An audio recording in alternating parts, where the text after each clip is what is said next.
स्वागतम स्वागतम स्वागतम. आरोग्यम धनसंपदा. वास्तविक पाहता आपले शरीर ही आपली मौलिक संपत्ती आहे. म्हणून तिची ओळख करून घेणे, नियमित व्यायाम करून घेणे, त्याची सवय अंगी बाणणे हे आपले कर्तव्य आहे. म्हणूनच शालेय जीवनापासूनच या सवयी विद्यार्थ्यांमध्ये रुजवणे आवश्यक आहे. विद्यार्थ्यांचे चांगले आरोग्य नसेल तर त्यांची वाढ व विकास चांगला होत नाही. विद्यार्थ्यांच्या अंगी असणाऱ्या प्रचंड ऊर्जेला विविध खेळातून जो वाव व दिशा मिळते याचा सध्या अभाव दिसत आहे. मी आशिष देशपांडे सर्वप्रथम आपल्या सर्वांचे स्वागत करतो व आजच्या कार्यक्रमास सुरुवात करतो. आरोग्यपूर्ण जीवनशैलीसाठी क्रीडा क्षेत्र केवळ स्पर्धात्मक खेळातल्या प्रगतीसाठी नाही तर एक संपूर्ण आरोग्यपूर्ण जीवनशैली विकसित करण्यासाठी आहे. सध्याच्या धकाधकीच्या युगात आपले राहणीमान निष्क्रिय झाले आहे. एकंदरच आयुष्याचा वेग वाढल्यामुळे आपण रोजच्या व्यवहारासाठी चालत किंवा सायकलवर जाऊ शकलो तरी मोटार गाडी वरच अवलंबून असतो. खेळ, क्रीडा, शारीरिक कष्ट आणि हलनचलन या नैसर्गिकरित्या केल्या जाणाऱ्या गोष्टी आपल्याला रोजच्या जगण्यातून वेळ काढून आणि ठरवून करायला लागत आहेत. त्यामुळेच खेळासाठी लागणारे शरीर स्वस्थ आपल्याला केवळ एक खेळ खेळून मिळणार नसते. संपूर्ण समाजाच्या स्वास्थ्यासाठी आपल्याला आपल्या जीवनशैलीचा पुनर्विचार करावा लागणार आहे. आज सर्वत्र खेळाला भरपूर प्राधान्य दिले जाते. पूर्वी खेळ हा विषय फक्त एका मर्यादेपर्यंत होता, परंतु अलीकडे खेळाकडे करिअर म्हणून पाहिले जाते. क्रिकेट हा भारतामध्ये फारच लोकप्रिय झाला आहे. आजच्या बहुतेक तरुणांमध्ये क्रिकेटचे खूप भविष्य आहे असे वाटते. प्रचंड पैसा आणि प्रसिद्धी मिळवण्यासाठी प्रत्येक जण धडपड करत आहे. त्यामुळे खूप चांगले खेळ दुर्लक्षित झाले आहेत. या सगळ्यांना पटलावरती आणण्यासाठीच खेळ शालेय जीवनामध्ये अंतर्भूत करण्यात आले आणि त्याला एक विशेष महत्त्व सुद्धा प्राप्त झाले आहे. स्थानापन्न करणे. कोणत्याही खेळात कॅप्टनला खूप महत्त्व असते. त्याच्यावरच सर्व अवलंबून असतं. तर तसंच महत्त्व कार्यक्रमाच्या अध्यक्षांना आहे. म्हणून श्री हे कार्यक्रमाचे अध्यक्षस्थान स्वीकारतील अशी मी त्यांना विनंती करतो. असतो मा सद्गमय, तमसो मा ज्योतिर्गमय, मृत्युर्मा अमृतगमय. वाईटाकडून चांगल्याकडे, अंधाराकडून प्रकाशाकडे आणि मरणशीलतेकडून अमरत्वाकडे नेणारे आहे व कुशल नेतृत्व असलेले आपले आजचे श्री हे कार्यक्रमाचे उद्घाटक म्हणून स्थान स्वीकारतील अशी मी त्यांना विनंती करतो. सूर्य बोलत नाही, त्याचा प्रकाशच त्यांचा परिचय देत असतो. उत्तम कार्य करत राहा, लोकच तुमचा परिचय देतील. असेच सूर्याचे तेज असलेले व सदैव उत्तम कार्य करून आपल्यासाठी आदर्श निर्माण करणारे श्री हे प्रमुख पाहुणे म्हणून आपलं स्थान ग्रहण करतील अशी मी त्यांना विनंती करतो. मनुष्याची श्रेष्ठता ही त्याच्या कर्तबगारीने ठरते. जर तुमचे विचार श्रेष्ठ असतील तर तुमचे हृदय देखील कोणत्याही मंदिरापेक्षा कमी नाही. असेच श्रेष्ठ विचारसरणीचे असलेले श्री हे विशेष पाहुणे म्हणून आपलं स्थान स्वीकारतील अशी मी त्यांना विनंती करतो. अन्यायाचा प्रतिकार करण्यास बळ आपल्याला लाभण्यासाठी आपल्याकडून नेहमीच सत्कार्य घडण्यास ज्येष्ठाची मार्गदर्शन हवे असते. म्हणूनच आजच्या कार्यक्रमात श्री हे प्रमुख अतिथी म्हणून स्थान स्वीकारतील अशी मी त्यांना विनंती करतो. कार्यक्रमाच्या यशस्वीतेसाठी गरज असते ती जबाबदारीची जाणीव असलेल्यांची, योग्य वाटचाल दाखवणाऱ्यांची व असे उत्तुंग व्यक्तिमत्वाचे धनी असणारे श्री प्रमुख अतिथी म्हणून स्थान स्वीकारतील अशी मी त्यांना विनंती करतो. चांगल्या व्यक्तीबरोबर मैत्री ही उसासारखी असते. तुम्ही त्याला तोडा, घासा, पिरगळा किंवा ठेचून बारीक बारीक करा तरी अखेरपर्यंत त्यामधून गोडवाच बाहेर येईल. असेच आहेत श्री हे सुद्धा प्रमुख अतिथीचं स्थान स्वीकारतील अशी मी त्यांना विनंती करतो. कर्तव्य अन सेवेचा घेतला आहे ज्यांनी वसा, कर्तव्य अन सेवेचा ज्यांनी घेतला आहे वसा, आपल्या सामाजिक कार्याचा उमटवला आहे त्यांनी ठसा. नसे त्यांच्या कामात कसूर कधी, समाजातील अडचणी तत्परतेनं सोडवती, असेच आमचे तरुण तडफदार आदरणीय श्री प्रमुख पाहुणे म्हणून स्थान स्वीकारतील अशी मी त्यांना विनंती करतो. सोनेरी पहाट, चांगल्या माणसांची संगत आणि यशस्वी व्यक्तींचे मार्गदर्शन आपल्या जीवनात निश्चितच प्रेरणादायी बदल घडवून शकते. म्हणूनच जीवनात जर चांगली आणि यशस्वी माणसे भेटली तर त्यांच्याकडून प्रेरणा आणि मार्गदर्शन जरूर घ्यावे. म्हणून आदरणीय श्री यांनी प्रमुख पाहुण्यांचं स्थान स्वीकारावं अशी मी त्यांना विनंती करतो. विविध शारीरिक हालचालींमुळे, खेळांमुळे मुलांवरील ताणतणाव कमी होतो. खेळ ही मुलांची नैसर्गिक प्रकृती आहे आणि आनंदी व तणावरहित मुले जास्त कार्यक्षम असतात. म्हणूनच शालेय जीवनात खेळाचे महत्त्व अनन्यसाधारण आहे. लहान मुलांमध्ये प्रचंड ऊर्जा असते. म्हणूनच खेळाची आवड ही बालवयापासूनच लावली पाहिजे. प्राथमिक स्तरापासून विविध खेळात जो समरस झाला पाहिजे. खेळामुळे शिस्त, जिद्द हे गुण वाढीस लागतात. परंतु आज विद्यार्थ्यांच्या वास्तविक गरजा आणि त्यांची आवड याकडे दुर्लक्ष होत आहे. या खेळ स्पर्धेमुळेच हे दुर्लक्ष कमी होऊन त्यांना वाव मिळणार आहे. पूजन दीप प्रज्वलन. दिव्या दिव्या रे दीपककार, कानी कुंडल मोतीहार. दिव्या दिव्या रे दीपककार, कानी कुंडल मोतीहार. दिव्यास पाहून नमस्कार, दिव्यास पाहून नमस्कार हा रिवाज आहे जुना. तेव्हा सरस्वती पूजनाने व दीप प्रज्वलनाने करूया कार्यक्रमाची सुरुवात.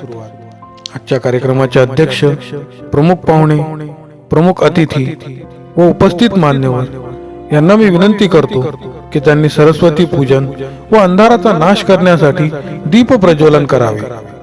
खेल हमें प्रेरणा देते हैं, हमें मुकाबला करना सिखाते हैं.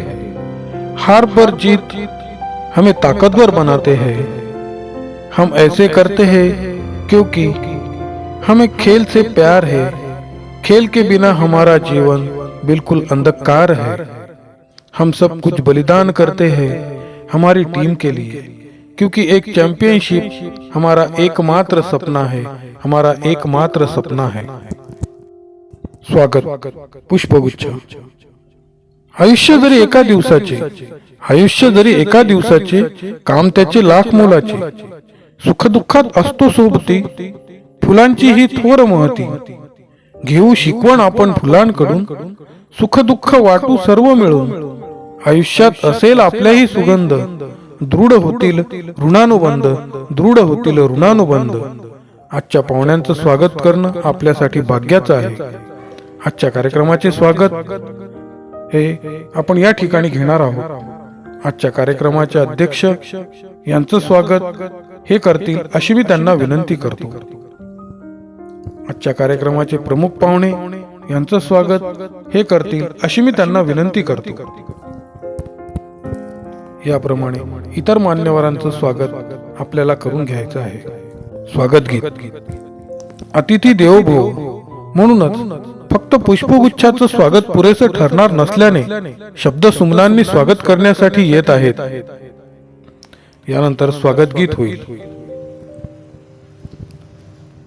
व्यासपीठावरील पाहुण्यांची ओळख. आज आपले भाग्य म्हणून आपल्याला हे पाहुणे म्हणून लाभले आहेत. म्हणून व्यासपीठावरील पाहुण्यांचा परिचय करून देणे आवश्यक आहे. त्यासाठी मी यांना आमंत्रित करतो. खेळ खेळल्यामुळे आरोग्य उत्तम राहते. आज ज्या खेळामुळे मुलं झटपट प्रसिद्धी व पैसा मिळेल तो खेळ जास्त प्रमाणात लोकप्रिय होतोय. त्यामुळे खूप स्पर्धा निर्माण झाली आहे आणि तरुण पिढी ही कोणत्याही मार्गाने यश मिळवण्यासाठी धडपड करते. स्पर्धेच्या युगात शिक्षणाला मोठे महत्त्व प्राप्त झाले आहे. मात्र यामुळेच विद्यार्थ्यांच्या शारीरिक क्षमतेवरती परिणाम झालेला असून शारीरिक सुदृढतेसाठी मैदानी खेळ अत्यंत आवश्यक आहे. प्रास्ताविक. सर्व फुलात गुलाबाला महत्त्व आहे, अंधारात प्रकाशाला महत्त्व आहे, दुःखात सुखाला महत्त्व आहे, तसेच कार्यक्रमात प्रास्ताविकाला महत्त्व आहे. आजच्या कार्यक्रमाचे प्रास्ताविक हे सादर करतील अशी मी त्यांना विनंती करतो. विद्यार्थ्यांची योग्यता पारखण्याचे मापदंड म्हणजे परीक्षेत मिळणारे गुण, अशी परिस्थिती आज बहुतेक घरात असल्यामुळे मुलांना शाळा व क्लास, व्हिडिओ गेम, बदललेले तंत्रज्ञानाचा वापर, त्यात संगणक, मोबाईल यामध्ये तो मैदानी खेळ खेळणे पार विसरूनच गेला आहे. मैदानी खेळ सुद्धा मोबाईल, संगणकावरच ही मुले खेळत आहेत. त्यामुळे शुद्ध हवा घेणे तर दूरच्या स्पर्धातून विद्यार्थ्यांची नैसर्गिक वाढ, विकास, अंतर्भूत क्षमता यांचा मानसिक, भावनिक व सामाजिक गरजा लक्षात येत नाहीत. परीक्षेतील गुण म्हणजे पुढील आयुष्यात यश आणि समाधान मिळवण्याचा एकमेव मार्ग मुळीच नाही. जीवनात यश प्राप्त करायचे असेल तर वेळेचे नियोजन, समूहात काम करण्याची क्षमता, स्वतःच्या व इतरांच्या भावना समजणे, इतरांशी संवाद साधता येणे, नेतृत्व गुण असणे, ताणतणाव हाताळता येणे यासारखी अनेक जीवन कौशल्य अंगी असावी लागतात. ही सर्व कौशल्य मैदानावर, समूहात खेळताना आपोआप न कळत अंगी मांडली जातात, विकसित होतात.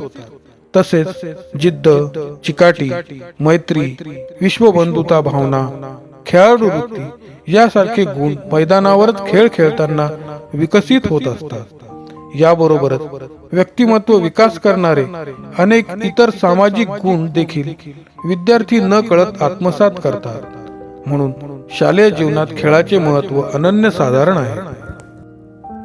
विद्यार्थ्यांना शाळेकडे आकर्षित करण्यासाठी व शाळेत टिकवून ठेवण्याची क्षमता खेळामध्ये आहे. म्हणून शालेय जीवनात खेळाची सवय अंगी बाळगणे आवश्यक आहे. त्यासाठी सभोवतालच्या परिसरात खेळल्या जाणाऱ्या खेळाचा समावेश शाळेमध्ये करण्यात यावा. शाळा भरण्यापूर्वी व नंतर मैदानावरील काही खेळ घ्यावेत. यासाठी विशेष प्रावीण्य मिळवण्यासाठी उन्हाळी, दिवाळी सुट्टीमध्ये खेळ शिबिरे घ्यावीत. मुलांचा जास्तीत जास्त रिकामा वेळ खेळात घालवावा.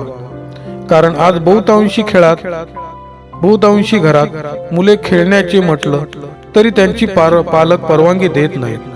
मुलांवर अभ्यासाचा ताण असतो, पालकांचा धाक असतो. म्हणून शाळेनेच विद्यार्थ्यांना जास्तीत जास्त खेळाच्या तासिकेत विविध खेळाचे आयोजन करून विद्यार्थ्यांना तणावमुक्त करून त्यांच्या अंगी असणाऱ्या सुप्त क्षमतांचा विकास होईल व शाळेकडून विद्यार्थ्यांना उत्तम खेळाडू बनण्याची संधी मिळेल यात तीळ मात्र शंका नाही. नाजूक पकड्या किती सुंदर असतात, रंगीत कळ्या रोजच उमलत असतात, नजरेत भरणारी सर्वच असतात, पण हृदयात राहणारी तुमच्यासारखी माणसं खूप कमी असतात. आणि म्हणून कार्यक्रमात तुम्ही आलात, लाभलात हे आमचं भाग्य. म्हणून आपणास विनंती की या प्रसंगी आपण मार्गदर्शनातून आपले विचार व्यक्त करावे. नेतृत्व कुशल व सक्षम असेल तर प्रत्येकाचे काम यशस्वी होते. म्हणून आपला कार्यक्रम यशस्वी होण्यासाठी कुशल व सक्षम नेतृत्व गुण असलेले श्री कार्यक्रमाला योग्य दिशा देण्यासाठी आपले विचार व्यक्त करतील अशी मी त्यांना विनंती करतो. खेळ असो व आयुष्य, आपलं सामर्थ्य तेव्हाच दाखवा जेव्हा समोरचा आपल्याला कमजोर समजत असेल. डोंगर कपाऱ्यात वाढणाऱ्या गवताला गरज असते ती पाण्याची.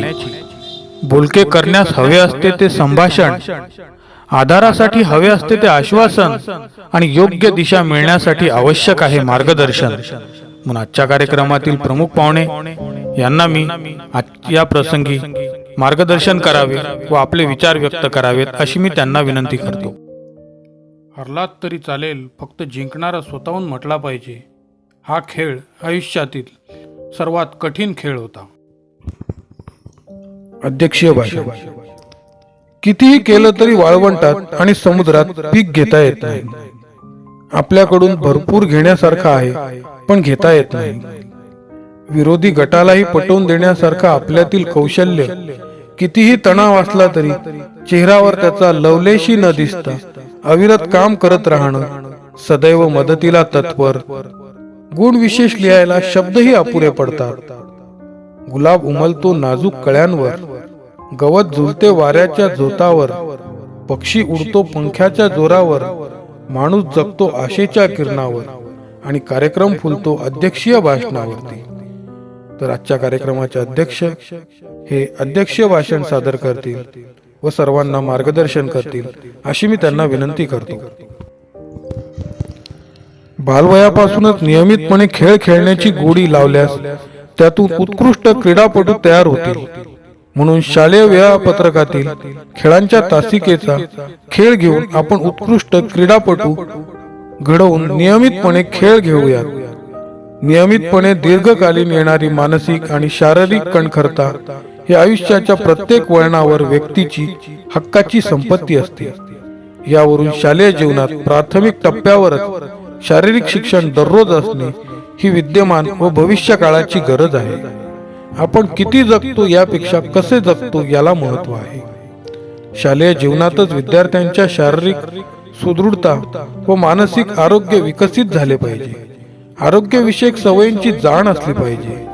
समाजात मिळून मिसळून राहणे व आनंदाने उत्साहाने आपली नित्य कामे करता येणे आणि नीतिमूल्यांची जोपासना करून जीवनभर खेळाडू वृत्तीने राहणे यासारख्या बाबी देखील साध्य करायच्या आहेत.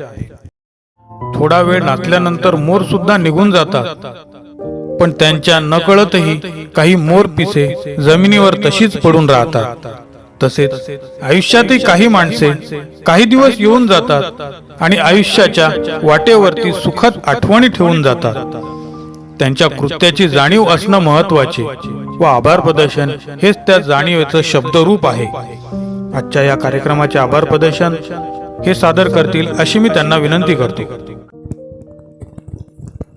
मुले ही देवाघरची फुले अशी उक्ती आम्ही नेहमीच आजपर्यंत ऐकत आलो आहोत. मुलांचा निरागस भाव पाहून ही मन अस्तित्वात आली असावी असे प्रथम दर्शनी दिसून येते. मुले ही फुलाप्रमाणे नसून निरागस नसतात, तर फुलाप्रमाणे शांत पराधीन असतात. कारण मुले ही देवाच्या मस्तकावर जाणार आहेत व त्यांच्या उमलतात चुरगळून टाकणार हे फुलांनाही माहीत नसते. त्याचप्रमाणे मुलांना भविष्यातील अडथळे माहीत नसतात. त्यावेळी खेळ हे मुलांना घडवण्याचे कार्य करत असतात. ज्यात शारीरिक कसरती सोबत मानसिक कसरती असते व दोन्हीच्या समन्वयातून प्रयत्न करून ध्येय आणि उद्दिष्ट साध्य करायचे असते, त्याला खेळ म्हणावे. या खेळातून खेळाडूचे चारित्र्य घडते आणि तसेच त्यांना ते मानसिक तंदुरुस्ती देते. जर शारीरिक आणि मानसिक संतुलन संयमात बनवून ठेवणारे शिक्षण मुलांना शालेय जीवनात शैक्षणिक रूपात मिळाले हे या ठिकाणी महत्वाचे ठरते. मुले निरागस व कोमल असल्याने त्यांच्यावर खेळ रूपाने संस्कार होणे आवश्यक आहे. त्यांच्यावर असे संस्कार झाल्यास त्यांच्यात अनेक बदल घडून येतील व प्रगती दिसून येईल.